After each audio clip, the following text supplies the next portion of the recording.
की जेव्हा भारताच्या पत्रिकेत राशीतच कर्क राशीत नीचभंग राजयोग तयार होईल.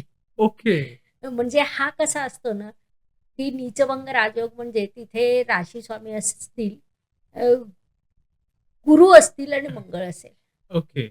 मग इथे प्रचंड संघर्ष, मंगळ नीचीचा हां. आणि गुरु उच्चीचा. ओके. प्रचंड संघर्ष, त्यातून योग्य निर्णय आणि त्याच्यातून प्रचंड अर्थप्राप्ती, शैक्षणिक दृष्ट्या क्रिएटिव्हिटी, ओके. नवीन व्यवसाय, नवीन देशांशी डीलिंग, भाग्य समृद्ध होणं, देशातील प्रत्येक व्यक्ती समृद्ध होणं, वाह! लाभाचा पाऊस पडणं, ओके. हा विषय येतोय सप्टेंबर, ऑक्टोबर, नोव्हेंबरचा पहिला आठवडा. हा ओके. जो काळ आहे ना, तो भारताच्या पत्रिकेत दी गोल्डन आहे. वाह! त्या ओके. गोल्डनचा आता किती उपयोग होतो त्या पद्धतीने, शेवटी करेक्ट. एक कर्म असतंच. हो, हो. कर्माशिवाय कोणतीच गोष्ट पूर्णत्वाला जात नाही. बरोबर. तर भारतासाठी तो खूप काळ चांगला आहे. किंबहुना जेव्हा आपण राशींचा जरी विचार करतो, तर त्या हां. काळात कर्क, वृश्चिक, मीन हं. या राशी नोटा छापतील.